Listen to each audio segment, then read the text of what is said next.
meeting on the 7th of November 2022. We don't have any apologies for absence, and so I'll move to declarations of pecuniary interest.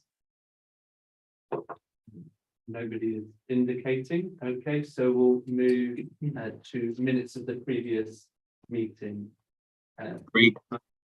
The minutes of the meeting held on the 10th of October are agreed. Agreed. Thank you. And we'll move to the first substantive item, which is item 4, the response to scrutiny reference community waste. And I'll hand over to Councillor Ryan. Thank you, Chair. Just to say that we are looking at the recommendation and then taking it forward. It chimes with work that we've already got going on in this area. We're looking at the best way to make this happen in Merton, and not just kind of having skips, but trying to be a bit smarter about how we do this. And we're trying to make it properly reflective of the results of the consultation that we're holding at the moment. And we want to make sure that it's in line with what our residents want to prioritise. So we are happy with the recommendation, and we'll be continuing to work on it. Thank you very much, Councillor Ryan. The lead officer. No, thank you. So Cabinet are to agree recommendations A and B, or being asked to agree recommendations A and B. Are they agreed? Agreed. Thank you. So we'll move to item 5, adoption of the South London Waste Plan as part of Merton's local plan. Councillor Judge. Well, there are two recommendations here, Leader. One is that the Cabinet resolves to recommend adoption of the South London Waste Plan to Council as part of that. That's on the 16th of November, as part of Merton's statutory local plan and subsequent updating of Merton's statutory policies map, with authority to make amendments delegated to the Executive Director of Housing and Sustainable Development in consultation with myself as the Cabinet member. And the second resolution is that authority be delegated to the Director to deal with all the necessary adoption documents and other consequential matters in accordance with the appropriate regulations. And this report recommends the adoption of the South London Waste Plan as part of Merton's statutory local plan, following the plan's successful examination by the independent planning inspectors.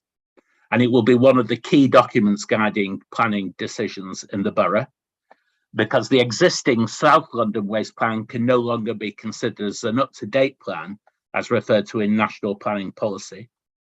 This new plan, from all 4 boroughs and the South London Waste Partnership working together to cover their joint geographical area. And the London Plan sets the boroughs the target of managing 100% of London's waste within Greater London by 2026, and having 0 biodegradable and recyclable waste going to landfill by that year. And it also sets targets for local authority collected waste, commercial and industrial waste, construction and demolition and excavation waste.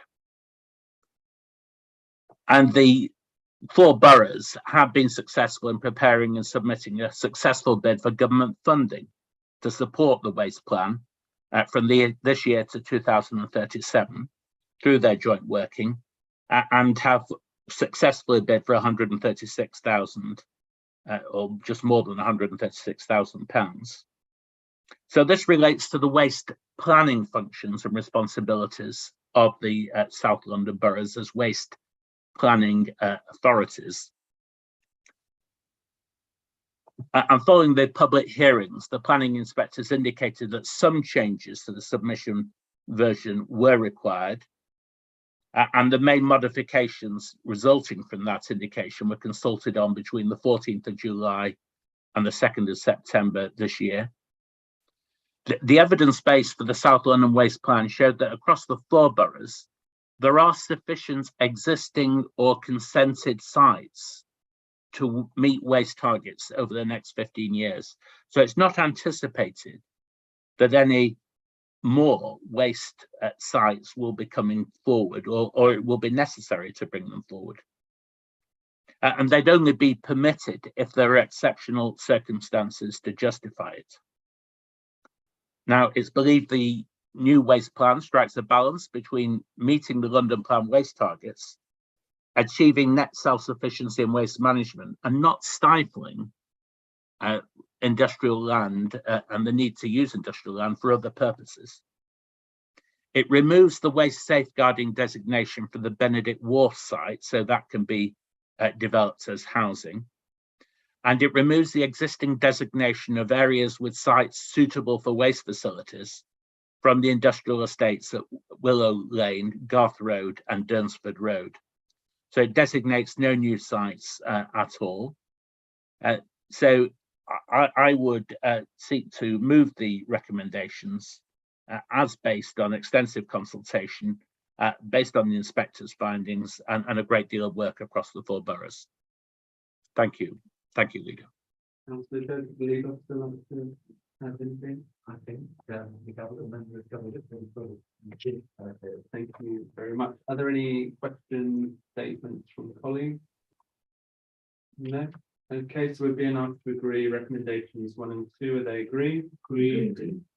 Okay, so now over to Councillor Christie, the County Tax Support Scheme 23-24. Thank you, Leader. As colleagues know, the Merton Council has for many years had one of the most generous council tax support schemes in the country. And I'm proud, as we all are, that our administration continues to protect some of the lowest paid residents of our community, even throughout these very challenging times. Following a consultation over recent months, we're proposing to ensure our local council tax support scheme stays aligned with the government's prescribed scheme for pensioners and those on the housing benefit.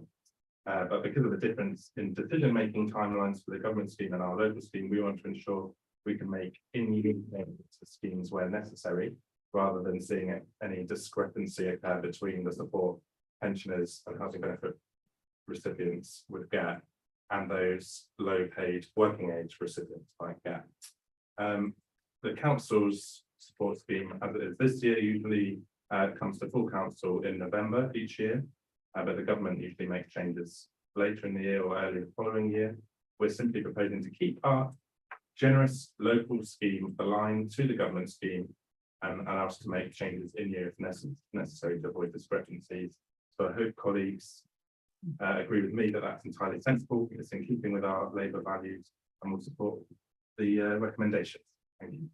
Thank you, Councillor Christie. The lead officer, any questions, statements from colleagues? Councillor Stringer. Thank you very much. Thank you very much, Councillor Christie. I mean, it's brilliant that we're doing this. Like any of us who were there at the Mountain Partnership Conference last week, we heard from charities working with residents on the front line are really scared about the experiences that our residents are going through. So it's brilliant that we have this benefit that very easily limited, easy to access and get to those who live in flourish.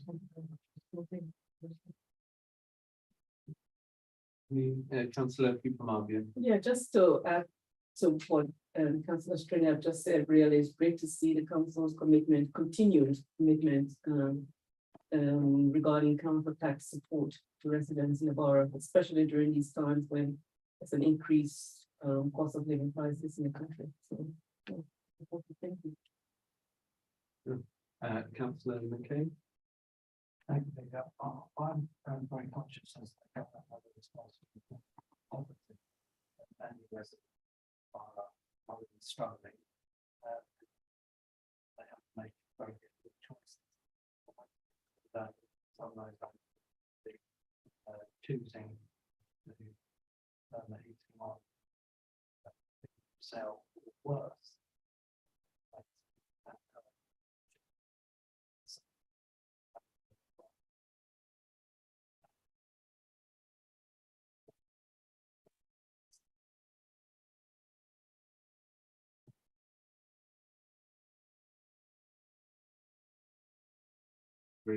Thank you. There's nobody else indicating, and so we're being asked to agree recommendations 1 and 2, and are they agreed? Agreed. Agreed. So we'll move on to item 7, which is Treasury Management Mid-Year Review. Councillor Christie. Thank you, Leader. So this paper provides an update on our treasury management performance in the context of some of the frankly drastic economic changes we've seen so far this year. Essentially, it's confirming that the council has a strong, very prudent, very careful approach for managing our existing investments, and shows that as an investor, we, the council, have actually benefited from the increased interest rates that we've seen in recent months. So, of course, I don't need to tell colleagues in the room that inflation and increased interest rates have had a significantly negative impact on other parts of our budget. But it's a report to note, and the Cabinet is also asked to recommend that full council delegates authority to the Executive Director of Finance and Digital to be able to make short-term investment decisions that are not otherwise authorised by the existing Treasury management strategy. And I would say that that is a very prudent thing to do, given the movements that we're seeing, for example, in government debt markets and investment markets, to ensure that the council's investments are protected. So I'd ask colleagues to approve the recommendations in the report. We'll be bringing the paper to full council for full council's approval of that decision, but ask colleagues to agree with the recommendation. Thank you. Thank you, Councillor Christie. Does anyone else have anything to say? A couple of very brief points, Chair. Just to emphasise this report has been prepared and all of the work we do on our treasury management strategy and according to but of course with that there is an emphasis on security of our investments as well as liquidity and return in that order. So we do secure measuring rate and a prudent measuring when we invest our money. And members will be aware that the bank rate, the base rate has increased last week, now 3%. And although an increase in interest rates will create further pressures on the council's budgets in many ways in terms of residents presenting themselves and these difficulties with cost of living crisis, this is one sort of small area where we are benefiting from that, albeit in net terms, costing the council, we are benefiting by return from our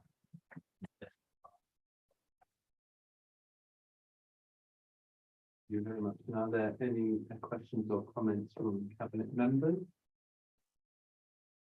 Okay, so we're being asked to agree recommendations A and B. Do they agree? We agree. Okay, so we're going to take item 7. Item 8 and 9 together. That's the financial monitoring report of August and September. Councillor Chris. Thank you, Lisa. So yeah, the financial monitoring reports for August and September. Colleagues will see that the headline overspend figures have improved from the 5.5 million we're projecting in July to 2.3 million in August, and then again to 1.5 million in September.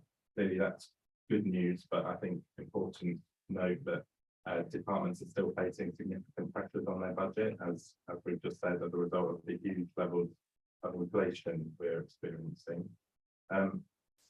Following a review into corporate budget as a result of those inflationary pressures, we have been able to achieve £3 million worth of favourable variances against corporate items. Additionally, as the directors just referenced, in September, due to rapid increases in interest rates, we've been able to project an additional £0.4 million of income from our investment. Colleagues also asked to approve a number of changes to the capital programme in both reports as a result of reprofiling project expenditure and also our school maintenance programme. So I just say thank you to the director and the team for putting these together. But I know that Cabinet colleagues are working extremely closely with all directors to consistently monitor our budget performance, including delivery of savings, and I appreciate everyone's work. Thank you, Councillor Christie. just very briefly, Chair. Yeah, it's important to note that the net position, the overall position on our adverse variance is moving in a positive direction, as Councillor Christie outlined, 10.5 million adverse, and a lot of that is to do with what points out. We need to recognise that there are still pressures on The rest of the budget. That's very far, largely to do with growth pressures, and services, and cost of living in some respects. There's also the latter impact of COVID as they have impacted on farming and also the challenges that we face. So CLT are working hard to mitigate that and to work towards achieving reduction in the adverse effects. Thank you. Are there any comments or questions from cabinet colleagues? Yeah, I just want to say, to praise the cabinet and the finance. Chief Secretary, for the way in which the overspend is all going in the right direction, whichever way you look at it, whether it's through central directorate, it's going in the right direction. It's all the more happening, given the huge inflation pressures. Well done. Thank you, Councillor Alan Britton. Are there any other comments or questions? No. Okay, so we're asked to agree recommendations A and B for both the August and September report. Are they agreed? Agreed. And now we move to item 10, which is the exclusion of the public. So this is where we stop our live streaming. And we're to resolve that the public are excluded from the meeting during consideration of the next agenda item on the grounds that it's exempt from disclosure